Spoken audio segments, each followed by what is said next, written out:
إن الحمد لله نحمده ونستعينه ونستغفره ونعوذ بالله من شرور أنفسنا ومن سيئات أعمالنا من يهده الله فلا مضل له ومن يضلل فلا هادي له وأشهد أن لا إله إلا الله وحده لا شريك له وأشهد أن محمدا عبده ورسوله يا أيها الذين آمنوا اتقوا الله حق تقاته ولا تموتن إلا وأنتم مسلمون يا أيها الناس اتقوا ربكم الذي خلقكم من نفس واحدة وخلق منها زوجها وبث منهما رجالا كثيرا ونساء واتقوا الله الذي تساءلون به والأرحام إن الله كان عليكم رقيبا يا أيها الذين آمنوا اتقوا الله وقولوا قولا سديدا يصلح لكم أعمالكم ويغفر لكم ذنوبكم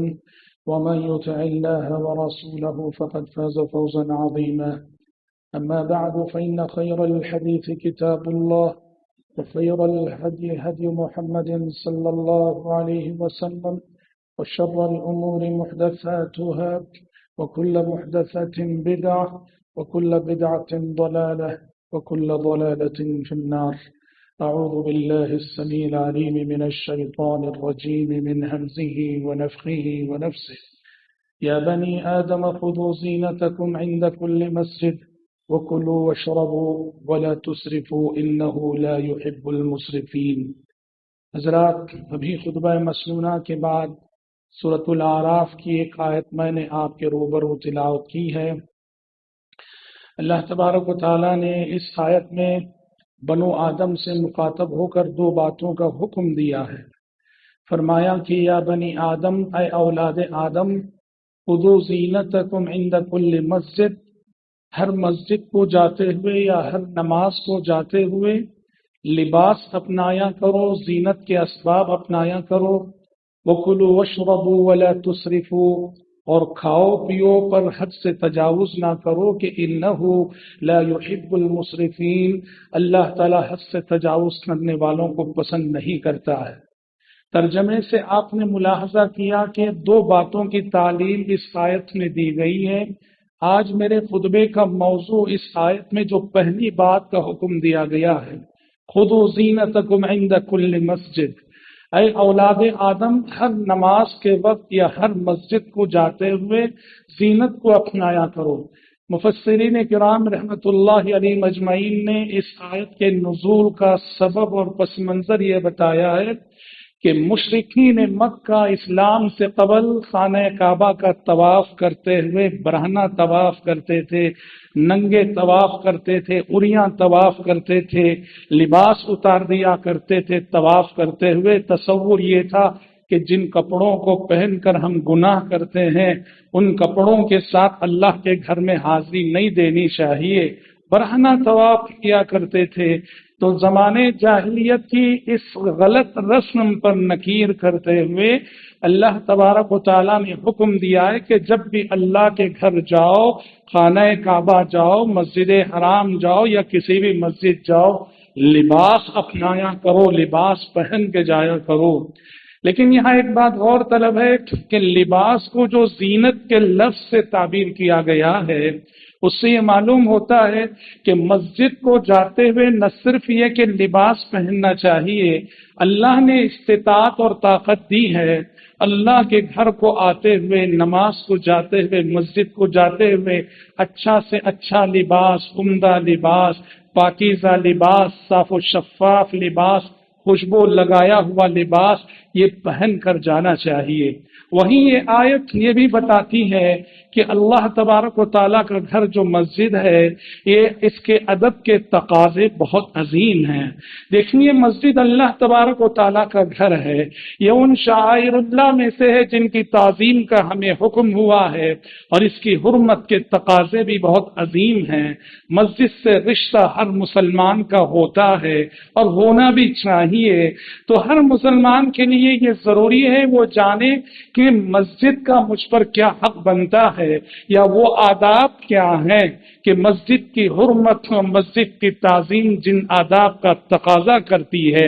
اس لیے کہ آج آئے دن ہم اللہ کے ان گھروں میں، ان مسجدوں میں بے ادبی کے مظاہر، گستاخی کے بڑے مظاہر ہمیں دیکھنے کو ملتے ہیں۔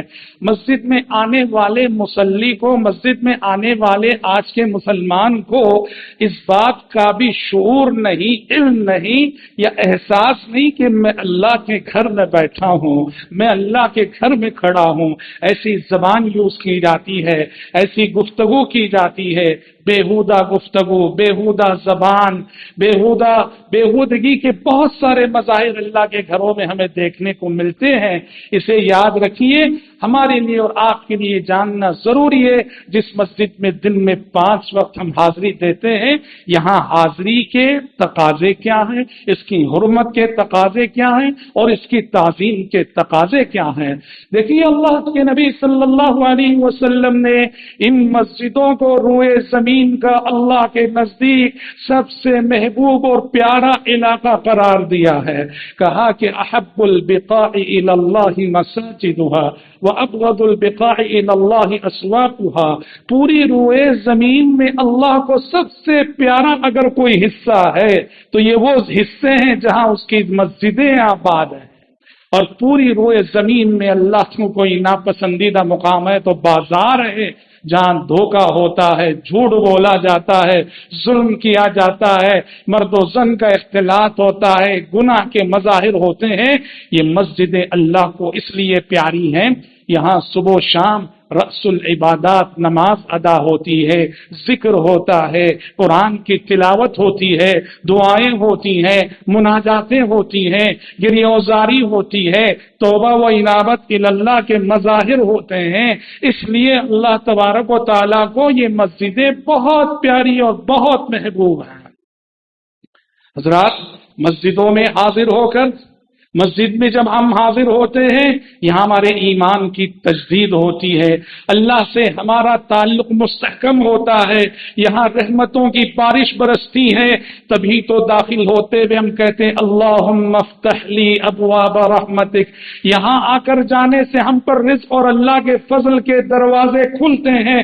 تبھی تو جب ہم نکلتے ہیں تو کہتے ہیں اللہم انی اسألک من فضلک۔ اور یہ وہ مقام ہے، یہ وہ جگہ ہے جہاں لیل و نہار، شب و روز، ہمہ وقت اللہ کے فرشتوں کی، اللہ کے ملائکہ کی حاضری ہوتی ہے۔ ایسے میں بہت ضروری ہوتا ہے جب بھی ہم مسجد میں آئیں، مسجد میں رہیں، یہاں آداب کا لحاظ رکھیں۔ ادب کے تقاضے کیا ہیں، اخلاق کے تقاضے کیا ہیں، احترام کے تقاضے کیا ہیں۔ آج کے خطبے میں انشاءاللہ تعالی چند بنیادی آداب کی طرف میں اشارہ کرنا چاہوں گا، جن آداب کا لحاظ مجھے بھی، آپ کو بھی اور ہر مصلی کو، ہر مسلمان مرد اور عورت کو رکھنا ہے۔ حضرات، سب سے پہلی بات یہ ہے کہ مسجد کے سلسلے میں اس بات کا خیال رہنا چاہیے کہ مسجدیں شرکیہ مظاہر سے پاک ہونی چاہیے۔ مسجد میں کوئی شرکیہ مظہر نہیں ہونا چاہیے، مسجد میں کوئی شرک کی علامت نہیں ہونی چاہیے۔ مسجد کا رشتہ مزاروں سے، مسجد کا رشتہ درگاہوں سے، مسجد کا رشتہ قبروں سے نہیں ہونا چاہیے۔ وَأَنَّ الْمَسَاجِدَ لِلَّهِ فَلَا تَدْعُوا مَعَ اللَّهِ أَحَدًا۔ مسجدیں یہ صرف اور صرف اللہ کی عبادت کے لیے بنائی گئی ہیں، یہاں بس اسی الہ واحد کی عبادت ہونی چاہیے، یہاں شرک اور شرکیہ مظاہر نہیں ہونے چاہیے، یہاں کسی کو اللہ کو چھوڑ کر کسی اور کو نہیں پکارا جانا چاہیے۔ یہ پیارے نبی کی وہ وصیت ہے، یہ پیارے نبی کی وہ وصیت ہے جو دنیا سے رخصت ہوتے ہوئے، دنیا سے جاتے ہوئے آپ صلی اللہ علیہ وسلم نے اپنی امت کو خاص طور پہ فرمائی۔ جب آخری دنوں میں آخری جملے جب آپ فرما رہے تھے، آپ کی زبان مبارک سے جو جملے ادا ہوئے اس میں سے ایک یہ بھی تھا، لعن اللہ الیہود والنصارى اتخذوا قبور انبیائهم مساجد۔ اللہ کی لعنت ہو یہودیوں پر، اللہ کی لعنت ہو نصارہ پر، انہوں نے اپنے پیغمبروں کی قبروں پر مسجدیں بنائی۔ راوی حدیث فرماتے ہیں دنیا سے رخصت ہوتے ہوئے، دنیا سے جاتے ہوئے پیارے نبی کے اس جملے کے ارشاد فرمانے کا مقصد کیا تھا؟ یحذر ما صنعوا، آپ اپنی امت کو وصیت کرنا چاہ رہے تھے، آگاہ کرنا چاہ رہے تھے، متنبہ کرنا چاہ رہے تھے کہ یہود و نصارہ نے خبروں کا رشتہ مسجدوں سے جوڑ کر جو غلطی کی ہے، ہوشیار کہ وہ غلطی تم نہ کرنا۔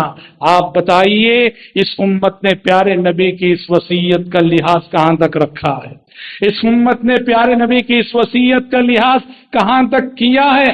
آج بڑی تکلیف ہوتی ہے جب درگاہوں کا رشتہ مسجدوں سے، مسجدوں کا رشتہ مزاروں سے، قبروں پر بنی ہوئی مساجد کے اندر بنی گئی قبریں جب ہم دیکھتے ہیں، ہر موحد مسلمان کا دل، جس کے دل میں بھی ایمان ہوگا، عقیدہ توحید سے محبت ہوگی، اسے دلی رنج ہوگا کہ یہ امت جو زبان سے نبی سے محبت کے لمبے چوڑے دعوے کرتی ہے، اپنے پیغمبر کی، اپنے نبی کی وصیت کو کس طرح سے پامال کر رہی ہے۔ اسی طرح سے حضرات، مسجد کو آنے والا ہر نمازی، ہر مسلمان، وہ مرد ہو کہ عورت، اس کے ذہن میں یہ بات ہونی چاہیے، اللہ تعالیٰ نے اور نبی کریم صلی اللہ علیہ وسلم نے اسے یہ اعزاز بخشا ہے، آپ نماز کے لیے مسجد جا رہے ہیں، آپ قرآن پڑھنے کے لیے مسجد جا رہے ہیں، آپ اللہ سے دعا کرنے کے لیے مسجد جا رہے ہیں، آپ کی کیا حیثیت ہے جانتے ہیں؟ پیارے نبی نے فرمایا مسجد جانے والا اللہ کا مہمان ہے اور رب العالمین اس کا میزبان ہے۔ رب العالمین میزبان ہے۔ مسجد کی طرف اٹھنے والا قدم سمجھو کہ یہ جنت کی طرف اٹھ رہا ہے۔ پیارے نبی فرماتے ہیں من غدا الى المسجد او راح اعد الله له نزلا في الجنة كلما غدا او راح، جو صبح مسجد جائے، جو شام مسجد جائے، جب مسجد جائے، اس مسجد جانے والے کے لیے اللہ تعالی مہمان نوازی کا سامان جنت الفردوس میں تیار کرتا ہے۔ آپ کے قدم مسجد کی طرف بڑھ رہے ہیں اور آپ کی مہمان نوازی کا سامان جنت الفردوس میں ہو رہا ہے۔ کتنے خوش نصیب ہیں آپ، کتنے سعادت مند ہیں آپ، کتنے قابل رشک ہیں آپ جب آپ مسجد جاتے ہو، جب آپ کے قدم مسجد کی طرف بڑھتے ہیں۔ اسی لیے کہا گیا کہ جب مسجد جاؤ ویسے نہ جاؤ جیسے گراؤنڈ کی طرف جاتے ہو، بازار کی طرف جاتے ہو، شور کرتے ہوئے، ہنگامہ کرتے ہوئے، بھاگتے ہوئے، دوڑتے ہوئے کا نہیں۔ مسجد جانے کے تقاضے بہت عظیم ہیں۔ کہا تمہارے جانے سے معلوم ہونا چاہیے کہ یہ مسجد جا رہا ہے۔ کہا ایک سکینت ہونی چاہیے، ایک وقار ہونا چاہیے، ایک سنجیدگی ہونی چاہیے، ایک وقار کی چال چلنا چاہیے۔ آپ نے فرمایا اذا اقیمت الصلاة فلا تأتوها تسعون فلا تأتوها تسعون وأتوها تمشون وعليكم السکینہ۔ آپ نے کہا کہ اقامت بھی اگر ہو گئی تب بھی دوڑ کے نہ جانا مسجد کی طرف، اطمینان سے جاؤ اور یوں جاؤ۔ علیکم السکینہ، تمہاری چال چلن میں، تمہاری شخصیت میں دیکھنے والوں کے لیے ایک وقار نظر آنا چاہیے۔ اور پیارے نبی صلوات اللہ وسلم علیہ مسجد جاتے ہوئے ایک بڑی پیاری سی دعا پڑھا کرتے تھے، بڑی پیاری سی دعا، ذرا لمبی دعا ہے لیکن ذرا ایک دو بار، 4 8 10 بار آپ دیکھ کر بھی پڑھ لیں گے وہ یاد ہو جائے گی۔ بہت آسان دعا ہے پر بڑی پیاری دعا ہے۔ جب بھی آپ صلی اللہ علیہ وسلم مسجد کی طرف جاتے تھے آپ دعائے نور پڑھتے تھے، آپ دعائے نور پڑھتے تھے۔ کیوں دعائے نور پڑھتے تھے؟ اس لیے کہ مسجد کیا ہے؟ یہ مرکز انوار ہے، یہ مرکز انوار ہے، یہاں سے نور تقسیم ہوتا ہے۔ سارا معاشرہ ظلمت سے بھرا ہوا ہو، مسجد منور رہتی ہے، مسجد روشن رہتی ہے۔ معاشرے میں جو شرک و کفر کی ظلمتیں ہیں تو مسجد سے توحید کا نور پھیلتا ہے۔ معاشرے میں ظلم و عدوان کی تاریکیاں ہیں، مسجد سے انصاف کا نور پھیلتا ہے۔ معاشرے میں بد اخلاقی کی ظلمتیں ہیں، مسجد سے اخلاق کا نور پھیلتا ہے۔ اخلاق کا نور، ایمان کا نور، صداقت کا نور، امانت داری کا نور، یہ مرکز انوار ہے. اسی لیے پیارے نبی مسجد جاتے ہوئے دعا پڑھتے تھے, اللہم اجعل فی قلبی نورا وفی لسانی نورا واجعل فی سمعی نورا واجعل فی بصری نورا وعن یمینی نورا وعن شمالی نورا ومن فوقی نورا ومن تحتی نورا اللہم اعطنی نورا. کیا مطلب ہے اس دعا کا؟ اے اللہ میرے دل کو پر نور کر دے, میرے دل کو پر نور کر دے, میری زبان کو پر نور کر دے, میری سماعت میرے کان کو پر نور کر دے, میری بصارت میری آنکھوں کو پر نور کر دے, میرے اوپر نور کر دے, میرے نیچے نور کر دے, میرے دائیں نور کر دے, میرے بائیں نور کر دے, اور اے اللہ مجھے نور کی بارش میں نہایا ہوا انسان کر دے. کتنی پیاری دعا ہے یہ. اس دعا کا اہتمام مسجد جاتے ہوئے, مسجد کی طرف قدم بڑھاتے ہوئے اس دعا کا اہتمام ہونا چاہیے. اسی طرح سے حضرات, آداب مسجد میں سے ایک اہم ادب یہ بھی ہے کہ مسجد کو, جس آیت سے ہم نے اپنی گفتگو کا آغاز کیا, کہ مسجد آتے ہوئے اللہ نے اگر طاقت دی ہے, استطاعت دی ہے, پاکیزہ لباس, اچھا لباس, عمدہ لباس, یہ اچھی بات نہیں ہے ہم کام کے کپڑوں میں میلے کپڑے ہیں اسی کپڑے میں آ گئے, نہیں, اچھی بات نہیں. نیند کا لباس ہے جسے ہم نیند میں پہنا کرتے ہیں, سونے کے لیے پہنا کرتے ہیں, نیند کے لباس میں آ گئے, اچھی بات نہیں. صحابہ کرام رضوان اللہ علیہ مجمعین کے ساتھ مجبوریاں تھیں, غربت تھی, ناداری تھی, وہاں پیارے نبی نے اجازت دی. لیکن احادیث میں مضمون ملتا ہے جب گنجائش آ جائے, استطاعت آ جائے, طاقت آ جائے, اچھا سے اچھا لباس, پاکیزہ لباس, صاف و شفاف لباس پہن کے مسجد میں حاضری دینی چاہیے. حسن بن علی رضی اللہ عنہ, حضرت علی کے بیٹے نواز رسول, ان کے بارے میں آتا ہے جب بھی مسجد جاتے تھے عمدہ لباس, شاندار لباس پہن کے جاتے تھے. کہتے تھے ان اللہ جمیل یحب الجمال واتجمل لربی, کہا اللہ جمیل ہے, وہ حسن و جمال کو پسند کرتا ہے. میں رب العالمین کے دربار میں جا رہا ہوں, میں چاہتا ہوں کہ رب العالمین کے دربار میں بن سور کے جاؤں. انسانی دربار میں جب ہم جاتے ہیں, کسی بادشاہ کے دربار میں, کسی مالدار کے دربار میں, ہم کتنا جتن کرتے ہیں, کتنا سورتے ہیں, کتنا سوارتے ہیں. یہ احکم الحاکمین کا دربار ہے, یہ رب العالمین کا دربار ہے. یہاں اور زیادہ سور کے اور زیادہ اہتمام کے ساتھ حاضری ہونی چاہیے. اسی طرح سے حضرات, لباس کے ساتھ ساتھ حکم ہے کہ مسجد کو آتے ہوئے باقاعدہ خوشبو کا استعمال ہو. مصلی جو آنے والا ہے وہ بھی خوشبو استعمال کرے. مسجدوں میں بھی اچھی خوشبو کا استعمال ہونا چاہیے. پیارے نبی کا حکم ہے, امر رسول اللہ صلی اللہ علیہ وسلم ببناء المساجد فی الدور وان تنظف وتطیب.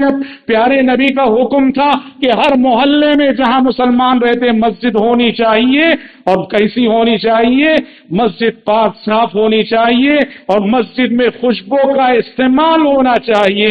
تو لہذا خوشبو کا استعمال کر کے آنا چاہیے. لیکن یاد رہے, دو تین باتوں کا یہاں لحاظ رکھنا ہے. خوشبو یہاں صرف آپ اپنے ذوق کا لحاظ نہ رکھیں. خوشبو لگاتے ہوئے اپنے ذوق سے زیادہ دوسروں کے ذوق کا بھی لحاظ کرنا چاہیے. بسا اوقات ہمارے کچھ بھائی ایسی خوشبو, ایسا کوئی عطر لگا کے آتے ہیں جو اتنا اسٹرانگ اور اتنا تیز ہوتا ہے, جہاں وہ کھڑتے ہیں وہاں سے ادھر کے 10 افراد کو درد سر اور ادھر کے 10 افراد کو درد سر, ان کی لگائی ہوئی خوشبو کی وجہ سے. ایسی اسٹرانگ خوشبو جو عام طور پہ لوگ پسند نہ کرتے ہو, یا پھر جو درد سر کا باعث بنتی ہو, بھلے سے اس کا نام خوشبو ہے صحیح, لیکن وہ خوشبو نہیں, وہ درد سر ہے, لوگوں کو وہ درد سر لایا کرتی ہے. ایسی خوشبو سے احتراز کیجیے اور بدبو کے اسباب سے پرہیز کیجیے. آپ نے حدیث سنی پیاز کی, کچی پیاز کی بو, کچے لہسن کی بو, وہ اتنی خراب بھی نہیں, لیکن پیارے نبی نے کتنی سختی سے منع کیا کہ جو کچی پیاز کھا لے, جو کچا لہسن کھا لے, وہ اس بو کے ساتھ ہماری مسجدوں کو نہ آئے. مسجدوں میں کچی پیاز اور کچے لہسن کی بدبو کا معیار اگر ناقابل برداشت ہے تو آپ مجھے بتائیے میرے اور آپ کے منہ سے اگر بیڑی سگریٹ کی بو نکلتی ہو، بدبو نکلتی ہو، اللہ کے یہ گھروں کی حرمت کتنی پامال نہیں ہوتی ہوگی؟ میرے اور آپ کے منہ سے گٹکے کی بو نکلتی ہو، اللہ کے گھروں میں حاضر ہو کر یہ چیز دوسرے مصلیوں کی نماز میں کس قدر تشویش نے پیدا کرتی ہوگی؟ بدبو کے مظاہر سے پرہیز کریں، خصوصاً وہ احباب فطری طور پر کچھ لوگ ان کے پسینے میں زیادہ بدبو ہوتی ہے، انہیں خاص طور پہ لحاظ رکھنا چاہیے، وہ خوشبو کے اسباب استعمال کرے۔ جب میں نماز میں کھڑوں ایسا نہیں ہونا چاہیے میرے دائیں کھڑے ہونے والا شخص بھی تکلیف محسوس کر رہا ہے، میرے بائیں کھڑے رہنے والا شخص بھی تکلیف محسوس کر رہا ہے۔ اور خصوصاً نماز فجر میں جب ہماری حاضری ہوتی ہے پوری کوشش کرنی چاہیے کہ مسواک کر کے آئیں، برش کر کے آئیں، دانت صاف کر کے آئیں، اس لیے کہ سونے کی وجہ سے منہ انسان جب سو کے جاگتا ہے ہر شخص کے منہ میں بدبو ہوتی ہے، اسی بدبو کے ساتھ مسجد میں حاضری یہ اللہ کے گھر کے ادب کے منافی بات ہے۔ اس لیے نماز فجر میں جب حاضر ہوتے ہو یا ہماری مائیں بہنیں گھروں ہی میں فجر کے لیے کھڑتی ہو نماز فجر سے پہلے، کیونکہ ہم نے دانتوں کی صفائی کو ناشتے سے جوڑ رکھا ہے۔ دانت کب صاف کرنے چاہیے؟ ناشتہ کرنے سے پہلے۔ ناشتے سے پہلے ہماری عبادت ہے، فجر کی نماز ہے، فجر کی تلاوت ہے، فجر کی اذکار ہے۔ اچھی بات نہیں ہوگی کہ بدبو والا منہ لے کر ہم اللہ کے سامنے حاضری دیں۔ یاد رکھیں ان الملائکہ تتأذى مما يتأذى منه الانس، ان الملائکہ تتأذى مما يتأذى منه الانس، کہا کہ جن باتوں سے انسانوں کو تکلیف ہوتی ہے ان باتوں سے فرشتے بھی تکلیف محسوس کرتے ہیں۔ ہماری کسی بھی رویے سے، ہماری منہ کی بدبو سے اگر انسان تکلیف محسوس کر رہے ہیں تو سمجھنا چاہیے کہ اللہ کے ملائکہ اور اللہ کے فرشتے بھی اس سے تکلیف محسوس کرتے ہیں۔ حضرات اسی طرح سے مساجد میں حاضری کا جو ادب ہے، جب بھی ہم مسجد میں ہوتے ہیں گفتگو بات چیت ہوتی ہے آواز پست رہنی چاہیے، آواز پست رہنی چاہیے۔ ویسے بھی عام حالات میں بھی لقمان حکیم نے اپنے بیٹے کو نصیحت کی وَاغْضُضْ مِنْ صَوْتِكَ، بیٹے ہمیشہ اپنی آواز کو پست رکھا کرو، دھیمی رکھا کرو۔ یہ عام حالات میں اگر ہے، مسجدوں میں تو اس ادب کا لحاظ اور زیادہ ہونا چاہیے۔ مسجدوں میں چیخنا، مسجدوں میں چلانا، مسجدوں میں قہقہے لگا کے ہنسنا، مسجدوں میں بازاری زبان استعمال کرنا، مسجدوں میں چیخ و پکار کر کے کسی کو بلانا، یہ سب چیزیں مسجد کے ادب کے خلاف ہیں۔ اللہ کا گھر ہے، یہاں اپنی آواز کو پست رکھنا چاہیے۔ اور آج کل تو اللہ معاف کرے ہم سب کو، میوزک کو ہم مسجدوں کے اندر لے آئے ہیں، میوزک کے نام پر نہ صحیح رنگ ٹون کے نام پر۔ جب ہم اپنے فون میں موسیقی کا رنگ ٹون رکھتے ہیں، کسی گانے کا رنگ ٹون رکھتے ہیں، مسجد میں داخل ہوتے ہوئے اس کو سائلنٹ کرنا بھول جاتے ہیں تو فون کی رنگ بجتی ہے۔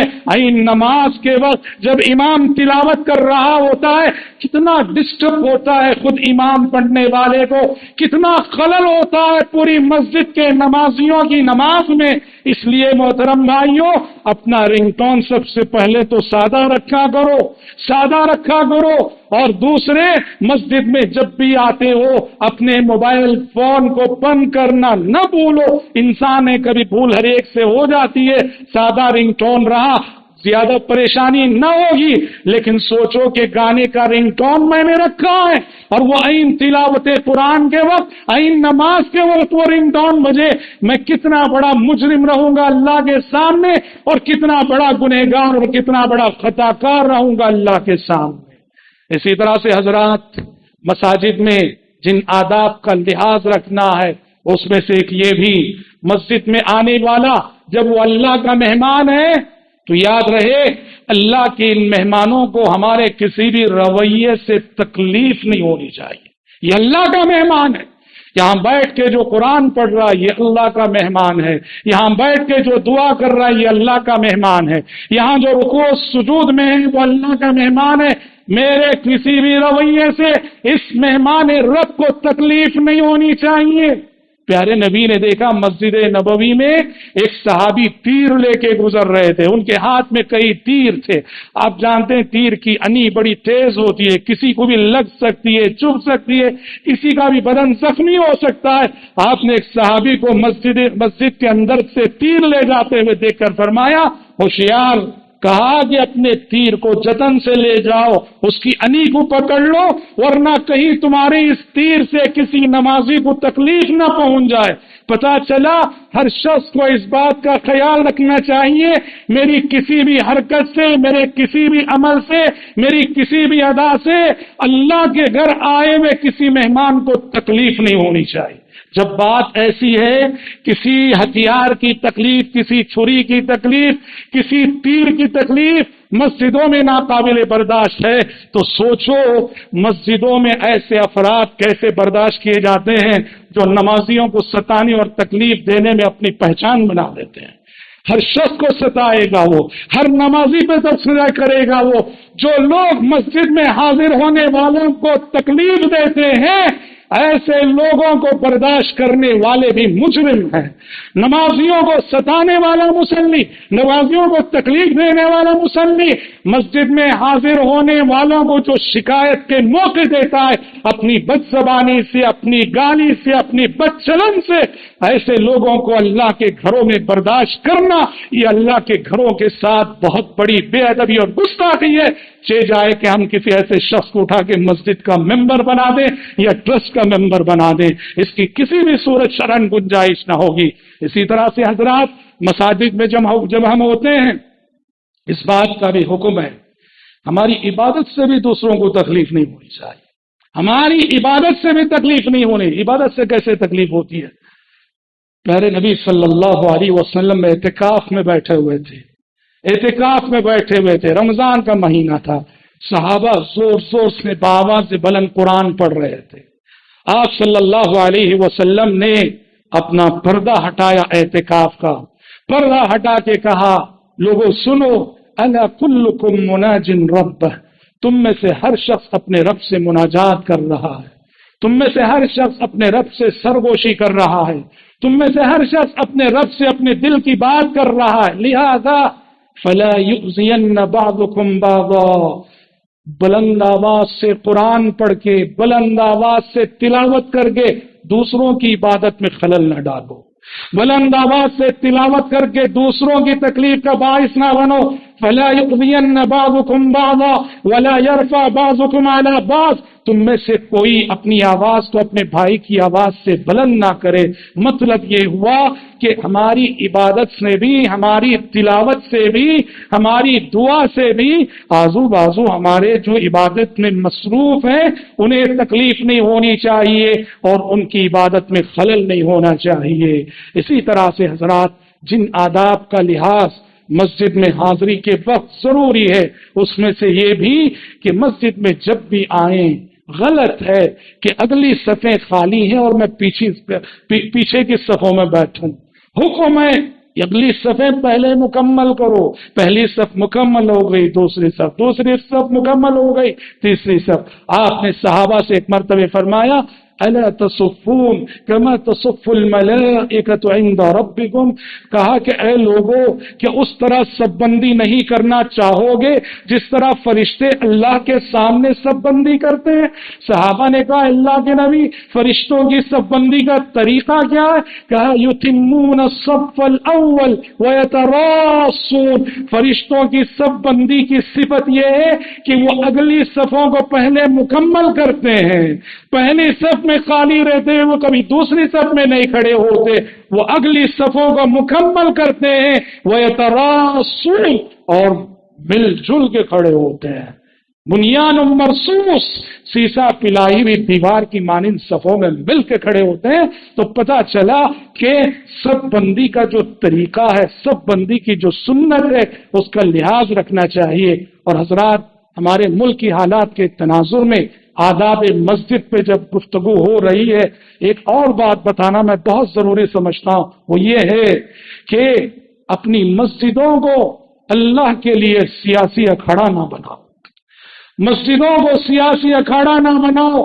کتنے افسوس کے ساتھ ہمارے ملک کی کتنی مسجدوں میں یہ ماحول ہے، مسجد سے باہر ہم سیاست کو لے کر دو دھڑوں میں بٹے رہتے ہیں، میں کسی پارٹی کا ہوں، میرے پیچھے ایک تعداد ہے، آپ کسی پارٹی کے ہیں، آپ کے پیچھے ایک تعداد ہے۔ مسجد کے باہر ہم دو دھڑوں میں بٹے ہوئے، وہی اختلاف، وہی سب بندی، وہی پارٹی بازی، وہی گروہ بندی مسجد کے اندر بھی ہوا کرتی ہے۔ اللہ کی گھر کی شان میں یہ بہت بڑی بے ادبی ہوگی۔ سیاست کی گندگی کو، سیاست کی غلاظت کو، سیاست کی نفرت کو، سیاست کی دشمنیوں کو ہم اللہ کے گھروں کے اندر لے آئے، اور اس سے بری بات یہ ہوگی، اس سے بری بات کہ الیکشن کے دنوں میں، انتخابات کے دنوں میں بعض مسجدوں میں دیکھا گیا باقاعدہ امیدوار کو حاضری کی اجازت دی جاتی ہے اور وہ باقاعدہ مصلیوں سے جمعہ بعد ووٹ مانگتا ہے۔ اس ملک میں یہ سب ہوتا ہے۔ للہ اپنی مسجدوں کو سیاسی اکھاڑا مت بنائیے، یہ اللہ کا گھر ہے۔ ہاں، مسلمانوں کی مصلحتیں ہوتی ہیں، مسلم معاشرے کی دوسری مصلحتیں ہوتی ہیں، ان مصلحتوں کے پیش نظر خدمت خلق کے جذبے سے کوئی میٹنگ ہو گئی الگ بات ہے، لیکن سیاست جہاں موجودہ دور میں سیاست کا جو چہرہ ہے اور سیاست کا جو معیار ہے وہ آپ جانتے ہیں، اس ماحول کو مسجد کے اندر لانا یہ کسی بھی صورت ہمیں زیب نہیں دیتا۔ اللہ کے گھر کی شان میں یہ بہت بڑی بے ادبی اور گستاخی ہوگی۔ تو بہرحال ہر قسم کی غلاظت، مانوی غلاظت ہو، مادی غلاظت ہو، مانوی نجاست ہو، مادی نجاست ہو، اللہ کے گھر کو ہر قسم کی نجاست سے پاک رکھنا چاہیے۔ پیارے نبی حدیث میں فرماتے ہیں عرضت علی اعمال امتی، اللہ تعالیٰ نے مجھے میری امت کی نیکیاں دکھائیں، میری امت کے اعمال دکھائے، کہا ان اعمال میں مجھے یہ نیکی بھی دکھائی حتی القذاء یخرجها الرجل من المسجد، کچرا جو مسجد میں پڑا ہوا تھا، اللہ کے گھر کو پاک صاف رکھنے کے جذبے سے ایک مسلمان اس کچرے کو اٹھا کے باہر پھینک دیتا ہے۔ رب العالمین نے پیارے نبی کو آپ کی امت کی نیکیوں میں سے خصوصی طور پر یہ نیک عمل بھی دکھایا ہے۔ تو مسجد کو پاک صاف رکھنا ایسا نہیں کہ صرف مسجد کے خادموں کی ذمہ داری ہے، مؤذن کی ذمہ داری ہے، یہ سب سے پہلے امام کی ذمہ داری ہے اور مسجد میں حاضر ہونے والے ہر مصلی کی ذمہ داری ہے۔ کہیں بھی کسی بھی قسم کی غلاظت، میل کچیل، اسے پاک رکھنا، صاف رکھنا، اس لیے کہ مسجد یہ طہارت کا مقام ہے، یہ نظافت کا مقام ہے، یہ پاکیزہ مقام ہے اور پاک باز لوگوں کا مقام ہے۔ دعا ہے رب العزت سے اللہ تبارک و تعالی مجھ کہنے